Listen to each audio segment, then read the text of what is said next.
everyone. Thank you so much for being here. My name is Nohely Guzmán. My pronouns are she, her. And I'm in my 5th year in the PhD program, Geography at UCLA. I'm really grateful for everyone's time and generous listening today as I share some reflections and findings from my research on the formation of the first autonomous indigenous government in Bolivia's Amazonia. As the presenter mentioned, my paper today is titled Lo que nos dejaron los Antiguos, Healing Terrains and Ancestral Knowledges of Co-Becoming with Caring Plants in the Bolivian Amazon. Lo que nos dejaron los Antiguos, what our ancestors passed down to us, is a phrase used by Lucia, one of my collaborators from the Mojeño Trinitario Nation, as she explained why tobacco continues to regrow even after the fires that now ravage the rainforest year after year. In this presentation, I will turn to the discussions and ancestral knowledges of sabias, women healers, practitioners of traditional medicine, to interrogate the meanings of indigenous sovereignty in plurinational Bolivia, a country that's often positioned as a model of decolonization. What you're seeing here is the bird's eye backdrop of Lucia's words. When she said that medicinal plants are what their ancestors left them, we were walking through the rainforest, assessing the aftermath of a massive fire that marked the highest rate of forest loss in Bolivia's history. In 2024 alone, Bolivia lost 10 million hectares, almost as much as Brazil did, despite being only a fraction of its size. The losses were truly incalculable. Animals, trees, crops intended to last an entire year, homes, belongings, and of course, healing plants were all reduced to ashes. What ended up being a walk through ashes was originally part of a process to pass on ancestral healing knowledge from elders and mothers to daughters and granddaughters. This was especially critical because it happened at a moment when the territory had just been recognized as an autonomous jurisdiction. This is what makes us truly free, the elders told the girls and young women, almost as if naming a tension that ran through the entire moment. What exactly would autonomy mean for how healing is practiced in the territory? What would self-governance actually change about how life is cared for and sustained here in the community? Conversations about ancestral medicine and well-being, what outsiders and probably most of us here would call health, were nothing new. Quite the contrary, they had always been central to communal life, but something had just shifted. The territory's formal recognition of autonomy, along with the establishment of its first indigenous government just a few months prior, promised to open new horizons of possibility, ones that people had been waiting for a very long time. As a newly self-governed territory, the team would now have legal pathways to design its own systems of justice, education, and health, while also exerting greater control over its territorial resources. For healers, the new autonomous jurisdiction would open up possibilities for allocating resources and legitimacy for their ancestral healthcare system. This, it should be noted, was not about replacing or rejecting the state's healthcare system, but about integrating ancestral healing practices on equal footing.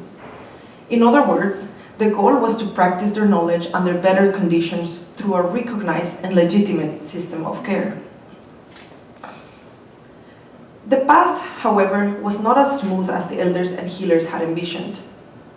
As the new autonomous government settled in, community members and healers realized that autonomy, despite its name, did not necessarily mean the freedom to decide what to do, how, with whom, and when on their own terms.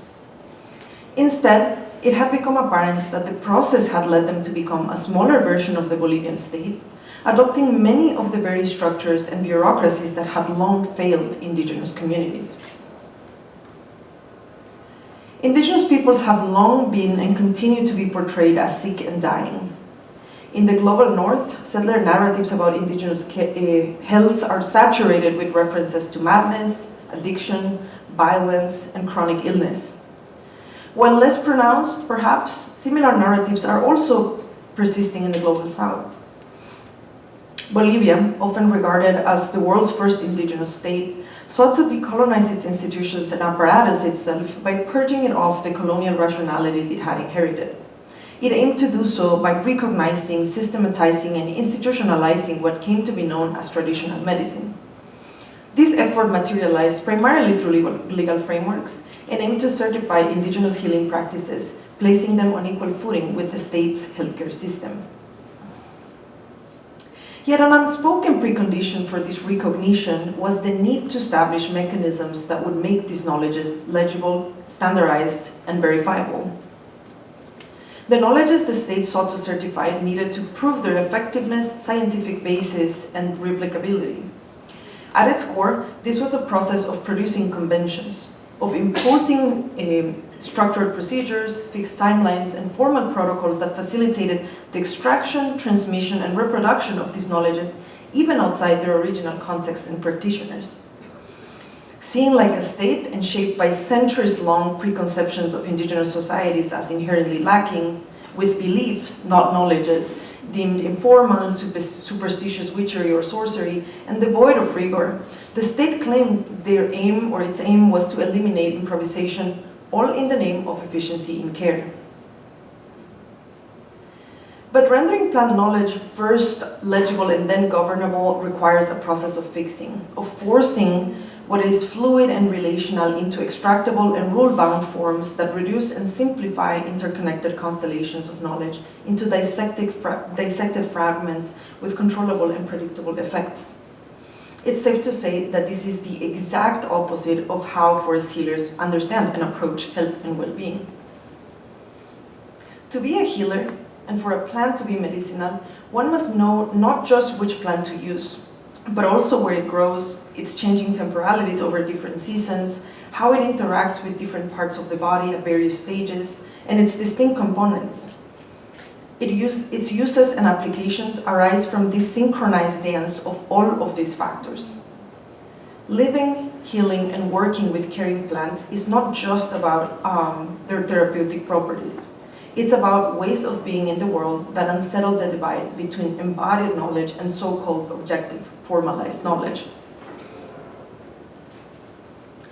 In its effort to make indigenous practices, healing practices governable, the state introduced a series of training programs for indigenous healers throughout the country.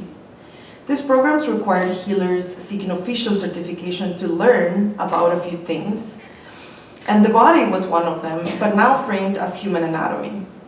And so were they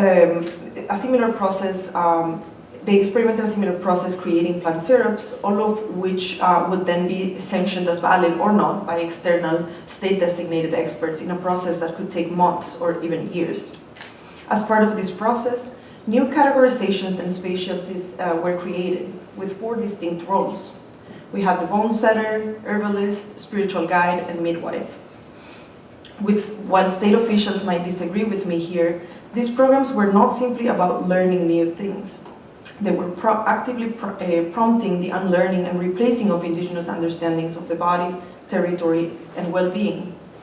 In doing so, the Bolivian state imposed colonial ontological assumptions that reshape epistemological practices, measuring well-being, illness, the body, and healing against external parameters that have little to do with how these processes and constellations of relations are actually understood and lived in the Mojeño Trinitario worlds. For healers, defining what health is remains complex. Well-being is deeply intertwined with ontologies of both the body and the forest, enacted through intricate epistemological constellations that manifest in everyday practices and, in some cases, in rituals of co-becoming with the forest.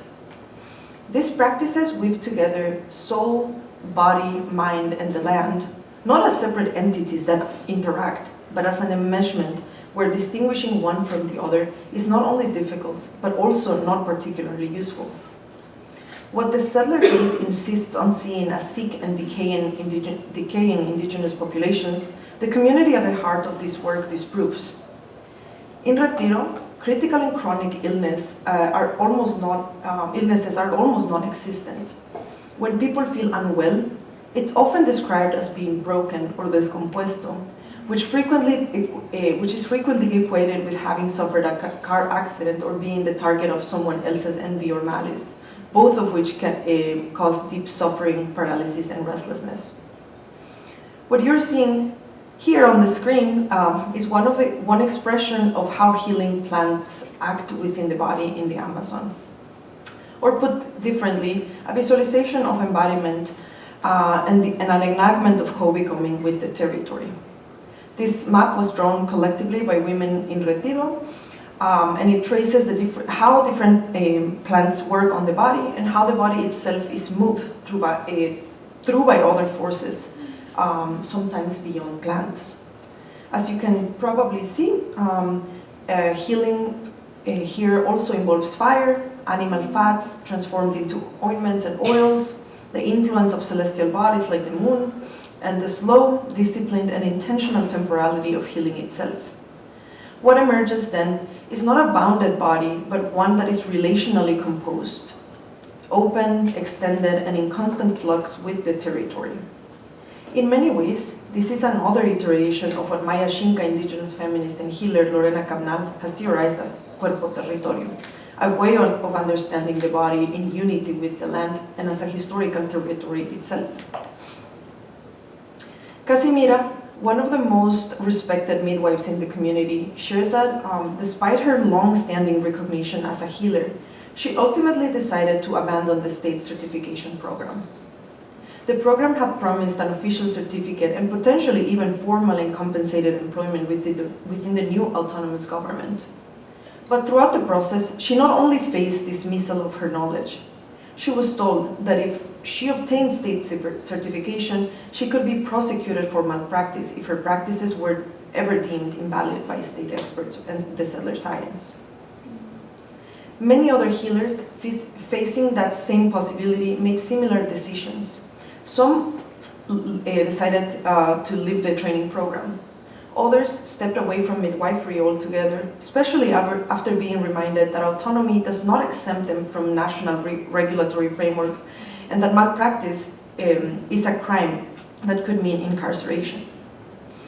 What kind of autonomy is possible when care itself remains subject to colonial regulation?